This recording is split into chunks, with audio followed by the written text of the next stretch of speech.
ஐயா, இன்னைக்கு அம்மாவுடைய இந்த நிதானமான அமைதியான ஒரு பேச்சு எப்படி பார்க்குறீங்க? 2025ஆம் ஆண்டு என்று பிறந்திருக்கிறது. ஜெயா தொலைக்காட்சியின் சார்பில் உலகளாவிய பெருமக்கள் அனைவருக்கும், அரங்கத்திலே அமர்ந்திருக்கிற நெறியாளர் அருமை சகோதரர் சுபியான் உள்ளிட்ட சக பங்கேற்பாளர்களுக்கும், ஜெயா தொலைக்காட்சியின் நிர்வாகத்தினர் அனைவருக்கும் அன்பின் இனிய ஆங்கில புத்தாண்டு நல்வாழ்த்துக்களை தெரிவித்துக் கொள்கிறேன். இந்த புத்தாண்டை முன்னிட்டு செய்தியாளர்களை சந்தித்த சின்னம்மா மரியாதைக்குரிய திருமதி வி.கே. சசிகலா அவர்கள் ஒரு மிகப்பெரிய அரசியல் முதிர்ச்சி தெரிஞ்சது. அவருடைய அந்த கிட்டத்தட்ட 40 ஆண்டுகளுக்கு மேலாக அவர் எடுத்துக்கொண்ட இந்த அரசியல் பயிற்சி அனுபவத்தினுடைய அந்த முதிர்ச்சி என்பது வெளிப்பட்டது. எடுத்தேன் கவிழ்த்தேன் என்று ஒரு வார்த்தை கூட இல்லை. மற்றவர்களை போன்ற ஒரு ஆணவம் தெரியலை. எனக்கு எல்லாம் தெரியும் என்கிற அந்த சர்வாதிகார போக்கையும் நாம் பார்க்க முடியலை. அந்த அளவிற்கு மிக தெளிவாக எந்த கேள்வி கேட்டாலுமே அந்த கேள்விக்கு உரிய பதில்களை மிகச் சுருக்கமாகவும் சுருக்கென்றும் சொன்னார். அதை நம்ம பார்த்தோம். அவருடைய இந்த ஒரு மிக பெரும் நம்பிக்கையின் வெளிப்பாடு தான் அது தெரிஞ்சது. உட்கட்சி விவகாரம் புரட்சித் தலைவர் எம்ஜிஆர் தொடங்கிய கட்சி, இந்த தொண்டர்களுக்காக தொடங்கப்பட்ட கட்சி, இதில் சர்வாதிகார போக்கில் யாரும் எந்த முடிவும் எடுத்து விட முடியாது என்பதையும் கூட மிக சூசகமாக சுட்டி காட்டினார். எந்த கேள்விக்கும் அவர் கடந்து போகலை. பொறுத்திருந்து பாருங்கள், என்னை நீங்கள் அவதானியுங்கள், என்னோடு பயணப்படுங்கள், நான் வெறும் சொல், அந்த ஒரு நாள் செய்திக்காக, ஒரு நாள் பரபரப்புக்காக நான் பேசுபவள் அல்ல, நீங்கள் பாருங்கள் என்னுடைய செயல்களை என்கிற அந்த பக்குவம் இருந்தது. இந்த பக்குவம் என்பது மீண்டும் 2026ஆம் ஆண்டு மரியாதைக்குரிய இந்த கழகத்தினுடைய நிறுவன தலைவர் புரட்சித் தலைவர் எம்ஜிஆர் அவர்கள் ஒரு தொடர் ஆட்சியை கொடுத்தார். 1977, 80, 84 10 ஆண்டுகளுக்கு மேலாக இந்த மண்ணிலே ஒரு பொற்கால ஆட்சியை, நல்லாட்சியை, ஏழை எளிய மக்களின் வாழ்வாதாரத்தை உயர்த்துகிற ஆட்சியை கொடுத்தார். அதனுடைய நீட்சியாக 6 முறை முதலமைச்சராக இருந்த மரியாதைக்குரிய மறைந்த முன்னாள் முதலமைச்சர் அம்மா செல்வி ஜெயலலிதா அவர்கள் ஆட்சி என்பது 91, 2001, 2014, 2016 என்று 4 முறை ஆட்சி அதிகாரத்திற்கு வந்தார். இடைப்பட்ட சில சிக்கல்களின் காரணமாக பதவி விலகி இருந்தாலும் கூட மீண்டும் முதலமைச்சர் என்று 6 முறை முதலமைச்சராக பொறுப்பேற்று இந்த மக்களுக்காக பல்வேறு நலத்திட்ட உதவிகளை வழங்கினார். இப்படி 7 முறை ஆட்சி கட்சியாக இருந்த இந்த அண்ணா திராவிட முன்னேற்ற கழகம் இன்று ஒரு சிக்கலில், பிரச்சனையில், நெருக்கடியில் இருக்கிறது. 2024 தேர்தலில் ஒரு சரிவை, பின்னடைவை சந்தித்திருக்கிறது.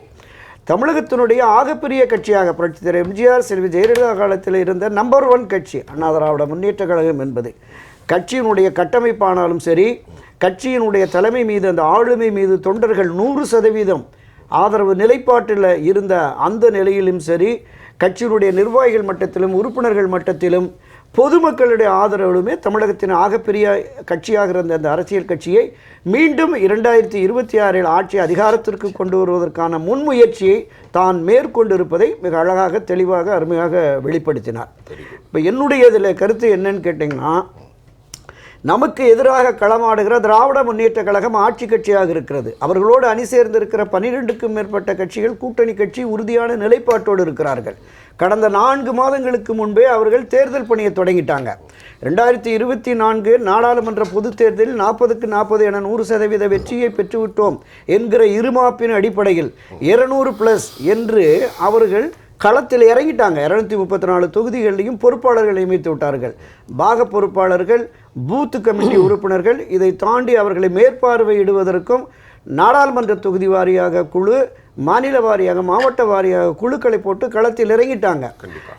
அந்த அணியை வீழ்த்தி ஆட்சி அதிகாரத்திற்கு வருவதற்கு அண்ணா திராவிட முன்னேற்ற கழகம் மட்டுமே உரிமைப்பட்டது, அதால் மட்டுமே சாதிக்க முடியும் என்கிற எண்ணமும் உணர்வும் அதிமுகவில் பயணிக்கிறவர்கள் மட்டுமல்ல, பொது வெளிகளிலும் மக்கள் மத்தியிலும் அந்த கருத்தாக்கம் இருக்கிறது. அதில் எந்த மாற்று கருத்தும் இல்லை. இந்த கருத்தாக்கத்தின் அடிப்படையில் கட்சியை ஆட்சி அமைப்பதற்கு, கொண்டு செல்வதற்கு தொண்டர்கள் மத்தியில் ஒருவித சோர்வு இருக்கிறது. பிரிந்து கிடக்கிற சக்திகள், விலக்கி வைக்கப்பட்டவர்கள், விலகி சென்றவர்கள், மனம் ஆச்சரியத்தால் பிரிந்து கிடப்பவர்கள் அனைவருமே ஒன்றுபட்டால் மட்டுமே தான் மீண்டும் ஆட்சி அதிகாரத்திற்கு வர முடியும் என்கிற யதார்த்த நிலையை எல்லோரும் உணர வேண்டும் என்பதுதான் மரியாதைக்குரிய திருமதி வி.கே. சசிகலா அவருடைய உள்ள கிடக்கையாக இருக்கிறது.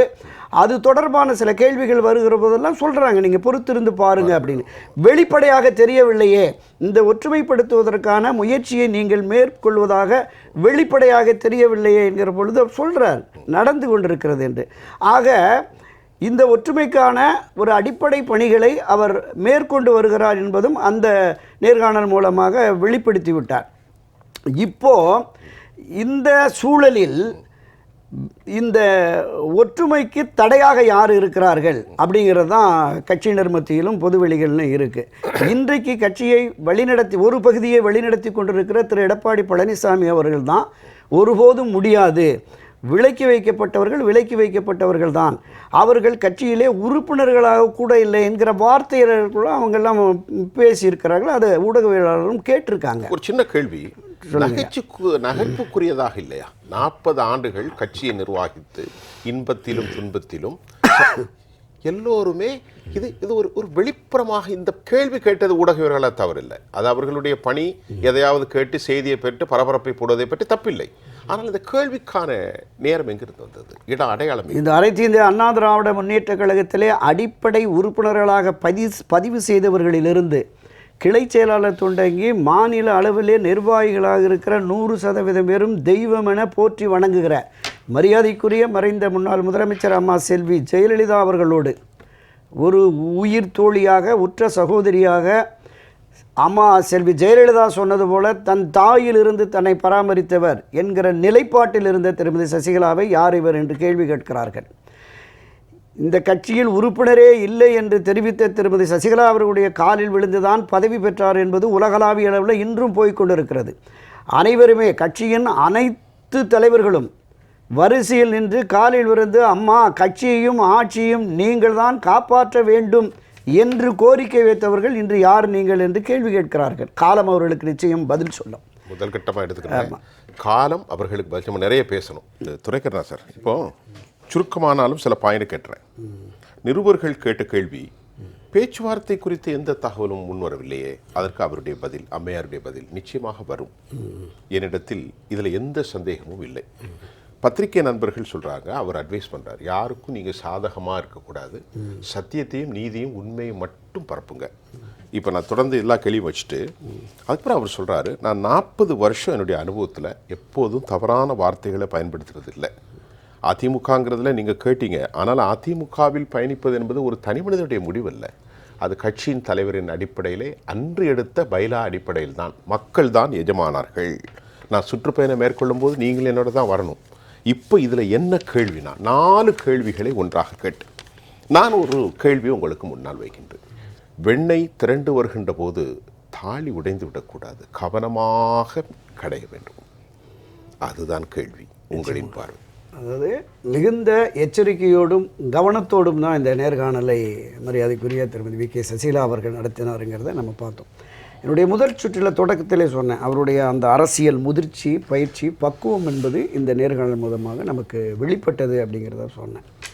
கட்சியினுடைய விதி, அனைத்து இந்திய அண்ணா திராவிட முன்னேற்ற கழகத்தை தொடங்கிய நிறுவன தலைவர் புரட்சித் தலைவர் எம்ஜிஆர் அவர்கள் தொண்டர்களால் கட்சி தலைமை தேர்ந்தெடுக்கப்பட வேண்டும் என்கிற விதியை இந்தியாவில் எந்த மாநிலத்திலும் இந்த உலகின் எந்த பகுதிகளிலும் இல்லாத ஒரு விதியாகத்தான் அந்த விதி. என்ன காரணம்னு கேட்டிங்கன்னா, திராவிட முன்னேற்ற கழகத்திலிருந்து அவரை தற்காலிகமாக நீக்கி மீண்டும் பொதுக்குழு கூடி நிரந்தரமாக நீக்கினார்கள்.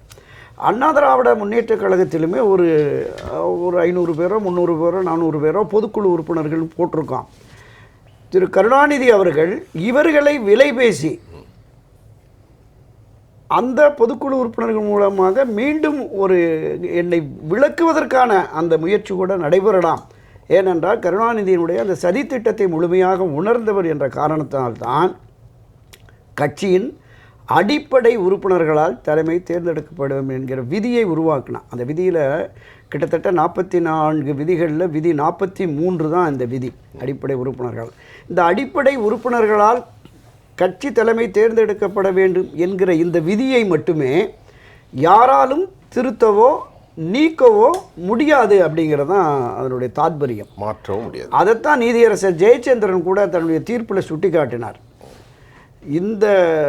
இந்த விதியின் அடிப்படையில் இந்த பொதுக்குழு இந்த நிகழ்வுகள்லாம் நடைபெறவில்லை என்பதால் அதை ஏற்க முடியாது அப்படிங்கிற கருத்தை சொன்னார்.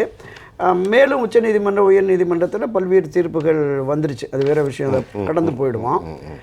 மரியாதைக்குரிய புரட்சித் தலைவர் எம்ஜிஆர் அவர்கள் இந்த இயக்கத்தை தொடங்கி தன்னுடைய சொத்துக்களை விற்று கட்சியை வழிநடத்தி 10 ஆண்டுகளுக்கு மேலே ஆட்சி அதிகாரத்தை நடத்தினார். ஆகப்பெரிய அரசியல் இயக்கமாக கட்டமைத்து வைத்திருந்தார். அதைத் தொடர்ந்து புரட்சித் தலைவர் அம்மா அவர்கள் இந்த பொறுப்பை ஏற்றதற்கு பிறகு ஒரு வலிமை மிக்க சக்தியாக அதிமுக இருந்தாலும் 1988 தொடங்கி 89 தேர்தல் வரையிலும் தமிழகம் முழுவதுமே சுற்றுப்பயணம், ஒரு மாவட்டத்துக்கு 4 நாட்கள் 5 நாட்கள் என்று. அந்த சுற்றுப்பயணத்தின் போது உடன் சென்றவர் தான் திருமதி வி.கே. சசிகலா அவர்கள். அதை ஒட்டுமொத்தமாக வடிவமைத்து கட்சி தொண்டர்களையும் பொதுமக்களையும் சந்தித்து அதிமுகவினுடைய ஆதரவு நிலைப்பாட்டை அதிகரிக்க வேண்டும், இன்று லட்சங்களில் இருக்கிற உறுப்பினர்களை கோடிகளை தாண்டி கொண்டு போகிற அந்த பணியில் ஈடுபட்டார்கள். அப்படி கட்சிக்காக உழைத்தவர்கள், கட்சியினுடைய ஒரு தொண்டனை கூட இழக்க மாட்டேன் என்று பயணித்தவர் தான் புரட்சித் தலைவர் எம்ஜிஆர். தனக்கு எதிரான நிலைப்பாட்டில் இருந்தவர்களை எல்லாமே அரவணைத்து, உதாரணத்திற்கு திமுகவிலிருந்து வெளியேற்றப்பட்ட போது அவரை கடுமையாக விமர்சித்த நாவலர் நெடுஞ்செழியன் ஆகட்டும், ராஜாராம் ஆகட்டும், நம்ம பாவு சண்முகம், ராகவானந்தம் போன்றவர்களெல்லாம் கூப்பிட்டு கட்சி தலைமை பொறுப்பை கொடுக்குறார். புரட்சித் தலைவர் அம்மா அவர்கள் போட்டி அதிமுக, எம்ஜிஆர் அதிமுக, நால்வரணி அதிமுக, இப்படி பல பிரிவுகள் முன்னணியினர் போய் அவர்கள் எதிரான நிலைப்பாட்டை எடுத்து கடுமையாக விமர்சித்த நிலையிலும் அவர்களையும் அழைத்து அரவணைத்து அவர்களை அமைச்சராக்கினார், கட்சியினுடைய உயர் பொறுப்புகளில் கொடுத்தார். அன்றைய தினம் 88 புரட்சித் தலைவர் மறைவுக்கு பிறகு ஜானி என்று பிரிந்த நிலையில் மிக மோசமாக விமர்சித்த ராம வீரப்பன், மரியாதைக்குரிய அன்றைய காளிமுத்து அவர்கள், வளமதி போன்றவர்களை திரும்ப வரவழைத்து அவர்களையும் அரவணைத்து அவங்களுக்குமே கட்சியில் தலைமை பொறுப்பு, அவர்களுக்கும் அமைச்சர் பொறுப்பு என்று வழங்கினார். என்ன நோக்கம் என்றால் கட்சி பிளவுபடக்கூடாது, கட்சி ஒன்றுபட்டால் மட்டுமே வெற்றி சாத்தியம் என்ற உணர்வும் எண்ணமும் இந்த கட்சியை உருவாக்கிய புரட்சித் தலைவருக்கு இருந்தது. கட்சியை கட்டி காப்பாற்றி வழிநடத்திய செல்வி ஜெயலலிதா அவர்களுக்கும் இருந்தது. இன்றைக்கு இந்த கட்சியை தான் வழிநடத்துகிறேன் என்று சொல்லுகிற திரு எடப்பாடிக்கு அந்த எண்ணமும் உணர்வும் ஏன் இல்லை? இத்தனை பிடிவாதம் ஏன்? தன்னை கடுமையாக விமர்சித்த அவர்களெல்லாம் அரவணைத்த இருவரும் தலைவர்கள் வரிசையிலே நான் அவர்கள் வழியிலே நடக்கிறேன் என்று சொன்னவர் இத்தனை பிடிவாதம் காட்டுவது ஏன்? திரு ஓபிஎஸ் இந்த கட்சிக்கு எதிராக என்ன செய்தார்? திருமதி வி.கே. சசிகலா இந்த கட்சிக்கு எதிராக என்ன செய்தார்? ஏன் உங்களுக்கு இந்த பிடிவாதம்? இந்த கட்சிக்கு அந்த இருவரும் தலைவர்கள் என்ன பாடுபட்டார்கள் என்பதை சுருக்கமாக நான் சொன்னேன். இந்த கட்சிக்காக திரு எடப்பாடி பழனிசாமி என்ன பாடுபட்டார்? சிலுவம்பாளையத்தில் கிளையில் கூட ஒரு வார்டில் தோற்கக்கூடிய நிலையில் இந்த கட்சியை வைத்திருந்தவர் தான் திரு எடப்பாடி பழனிசாமி. 4 ஆண்டுகள் ஆட்சி அதிகாரத்திலே இருந்தார். அந்த ஆட்சி அதிகாரத்திற்கு வருவதற்கு இந்த இருவரும் தான், திரு ஓபிஎஸ் அவர்களும் திருமதி வி.கே. சசிகலா அவர்கள் தான் காரணம். திருமதி சசிகலா அவர்கள் அவரை முதலமைச்சராக அடையாளப்படுத்திவிட்டால் அவர் 10ஓடு 11ஆக இந்த கோடிக்கணக்கான உறுப்பினர் ஒருவராகத்தான் இருந்திருக்க முடியும். அன்றைய தினம் முதல் தர்ம யுத்தத்தை முடிவுக்கு கொண்டு வந்து 11 எம்எல்ஏக்களுடைய ஆதரவை திரு ஓபிஎஸ் வழங்கவில்லை என்றால் நீ 4.5 ஆண்டுகள் முதலமைச்சராக இருந்திருக்க முடியாது. அப்படிப்பட்ட இவர்களை மீண்டும் இணைக்க மாட்டேன், சேர்க்க மாட்டேன் என்கிற அந்த பிடிவாத போக்கு இருக்கிறது. இதுதான் நெருடலாக இருக்கிறது. இதை உடைத்து கட்சியை ஒற்றுமைப்படுத்துவதற்கான வழிவகைகளை காண மரியாதைக்குரிய திருமதி வி.கே. சசிகலா அவர்கள் தீவிரமாக களப்பணியாற்றணும், விரைவுபடுத்த வேண்டும். ஏனென்றால் இன்னும் ஒரு கிட்டத்தட்ட 14 மாதங்கள் தான் இருக்கிறது. அப்போ அந்த கட்சியினுடைய தொண்டர்கள் மிகப்பெரிய அதிருப்தியில் இருக்கிறாங்க. திராவிட முன்னேற்ற கழகத்தை எதிர்த்து தீவிரமாக களமாடியவர்கள் புரட்சித் தலைவர் எம்ஜிஆர் காலத்திலும் சரி, அம்மா செல்வி ஜெயலலிதா காலத்திலும் திமுக எதிர்ப்புணர்வை கனன்று கொண்டிருந்த அந்த எதிர்ப்புணர்வு இன்றைக்கி மங்கி போச்சு. கட்சியினுடைய தலைமையில் இருக்கிற திரு எடப்பாடி பழனிசாமி அவர்களும் சரி, அடுத்தடுத்த நிலையில் இருப்பவரும் சொல்லி அந்த எதிர்ப்பு நிலையை மழுங்கடித்து சென்று விட்டார்கள். அதையும் திருமதி வி.கே. சசிகலா தான் இன்றைக்கு கையில் எடுத்து திமுகவுக்கு எதிராக தரவுகளோடு மிக தெளிவாக, ஆழமாக, அழுத்தமாக தன்னுடைய கண்டன குரலை பதிவு செய்து இது மக்கள் விரோத ஆட்சி என்பதையும் இவர்தான் நிரூபித்து வருகிறார். இவர்தான் சரியாக களமாடி வருகிறார்.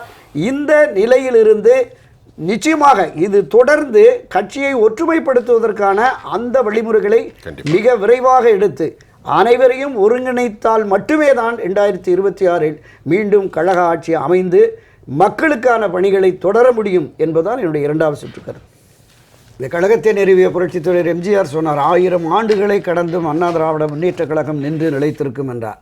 100 ஆண்டுகளை கடந்தும் ஆட்சி அதிகாரத்திலே அண்ணா திராவிட முன்னேற்ற கழகம் இருக்கும் என்று மறைந்த முன்னாள் முதலமைச்சர் அம்மா செல்வி ஜெயலலிதா தெரிவித்தார். ஆனால் 52 ஆண்டுகளிலே, கழகம் தொடங்கிய 52 ஆண்டுகளிலே ஒரு பெரும் பின்னடைவை, சரிவை திரு எடப்பாடி பழனிசாமி சந்திக்க வைத்து விட்டார்.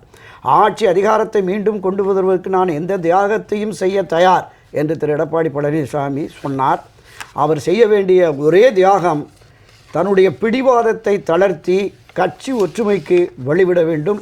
அந்த ஒற்றுமைப்படுத்தும் முயற்சியில் மரியாதைக்குரிய சின்னம்மா திருமதி வி.கே. சசிகலா அவர்கள் தீவிரமாக களமாட வேண்டும். அப்போதுதான் திராவிட முன்னேற்றக் கழகத்தை தேர்தல் களத்தில் வீழ்த்தி ஆட்சி அதிகாரத்திற்கு கழகம் வர முடியும் என்பதை என்னுடைய இறுதிக் கருத்தாக பதிவு செய்து விடைபெறுகிறேன்.